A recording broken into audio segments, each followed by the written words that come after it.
சத்தமிட்டு கூப்பிடு அடக்கிக் கொள்ளாதே, எக்காலத்தைப் போல் உன் சத்தத்தை உயர்த்தி என் ஜனத்துக்கு அவர்கள் மீறுதலையும் யாக்கோபின் வம்சத்தாருக்கு அவர்கள் பாவங்களையும் தெரிவி. ஒரு நபர் தவறு செய்தா அந்த தவறை நம்ம சுட்டி காட்டலாம். அது எப்படின்னா, அவங்கள குற்றப்படுத்துற மாதிரி அதிகாரமா போய் நீ பாவி, நீ இதெல்லாம் செஞ்சுட்ட அப்படின்னு சொல்றது தவறு. அவங்களுக்கு தெரிவிக்கலாம், ஒரு ஃப்ரெண்ட்லியா கைண்டா அவங்களுக்கு சொல்லணும். அதை விட்டு குற்றப்படுத்துகிற அதிகாரத்தை ஆண்டவர் நமக்கு தரல.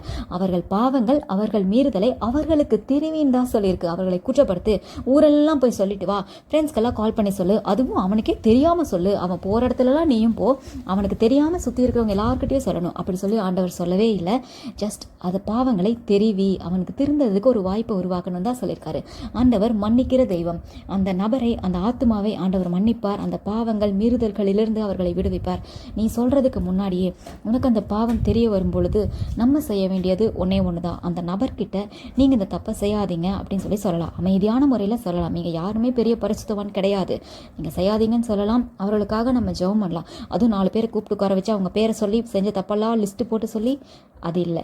அதுவும் குற்றப்படுத்துறது தான். நம்ம தனி ஜெபத்தில் இது யாருக்கும் தெரியணும்னு அவசியமே இல்லை. நீங்கள் செய்கிறதெல்லாம் பரலோகத்தில் ரெக்கார்ட் ஆகிட்டே இருக்குது. அது ஆண்டவர் பார்க்குறாரு. நம்ம ஆண்டவர்கிட்ட கணக்கு கொடுக்க வேண்டிய நாள் ஒன்று இருக்குது.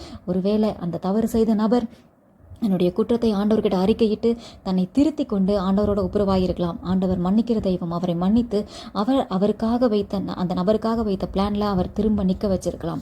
ஆனால் அப்படி நிற்கும் பொழுது அந்த நபர் செய்த தப்புக்கு பனிஷ்மெண்ட்டை வாங்கிட்டான். ஆனால் நம்ம குற்றவாளியாக இருப்போம். இன்றைக்கி நீங்கள் எப்படிப்பட்ட சூழ்நிலையில் இருக்கிறீங்களா? உங்களை பற்றி நீங்கள் தெரியாமல் செய்த ஒரு சிறிய தவறு நிமித்தம் உங்களை பற்றி ஊரெல்லாம் புரணி பேசுகிறாங்களா? அதனால் நீங்கள் வெக்கத்தில் அவமானத்தில் மனசு வழியில் இருக்கிறீங்களா? இன்றைக்கி ஆண்டவர்கிட்ட கேளுங்க. நீ செய்ய வேண்டியது ஒரே ஒன்று தான். ஆண்டவர்கிட்ட நீங்கள் சரியாயிட்டீங்க, எடுத்த முடிவில் உறுதியாக இருங்க. திரும்ப அந்த எந்த பாவத்துக்கும் நீங்கள் போய்க்க வேண்டாம். உங்கள் திட்டத்தை ஆண்டவர்கிட்ட கேளுங்க. என்னை பற்றின திட்டம் என்ன ஆண்டவரே, எனக்கு சொல்லுங்கள், நான் அதை செய்கிறேன்னு சொல்லுங்கள். உங்களுக்கு ஆண்டவர் கொடுப்பார். நீங்கள் அதை செய்யுங்க. இன்னொன்னையும் செய்யணும். என்னை ஜெபம் பண்ணுவீங்க, என்னை பலப்படுத்துங்கன்னு கேளுங்க. இன்னும் முக்கியமான ஒரு விஷயம், உங்களை சுற்றி புறணி பேசிக்கிறவங்கள நீங்கள் கண்டுக்கவே வேண்டாம். நீங்கள் சரியாக இருக்கிறது உங்களுக்கு தெரியுதில்ல, ஆண்டவருக்கு தெரியுதில்ல, அது போதும்.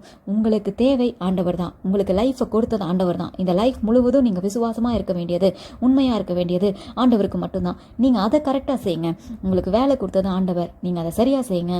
உங்களை ஆண்டவர் கனப்படுத்துவார். பரலோகத்துக்கு நீங்கள் போகும்பொழுது உங்கள் பேரை சொல்லி, இந்த நபர், இந்த பிள்ளை, இந்த பையன், இது என்னுடைய மகள், இது என்னுடைய மகன் சொல்லி ஆண்டவர் உங்களை தான் பெருமைப்படுத்துவார், உயர்த்துவார். நீங்க இங்கேயே உயர்த்தப்படுவீங்க, கனப்படுத்தப்படுவீங்க. உங்களை குற்றப்படுத்தின யாவரையும், அதுவும் நீங்க சரி பண்ணிக்கிட்டதுக்கு அப்புறமும் அவங்களுடைய பரிசுத்தத்தை காட்டிக்கொள்வதற்காக, உங்களை அழிப்பதற்காக, உங்களை அவமானப்படுத்துகிறதுக்காகவே பிளான் பண்ணி, அது உங்க கூட நல்லா பேசிட்டு உங்களை சுற்றி இருக்கிறவங்களுக்கு முன்பாக உங்களை காமிச்சு கொடுத்து, உங்களுக்கே தெரியாம உங்களை குற்றப்படுத்தினாங்களே, அதை கர்த்தர் பார்த்துக்கொள்வார். நீங்க உயர்த்தப்படுவீங்க.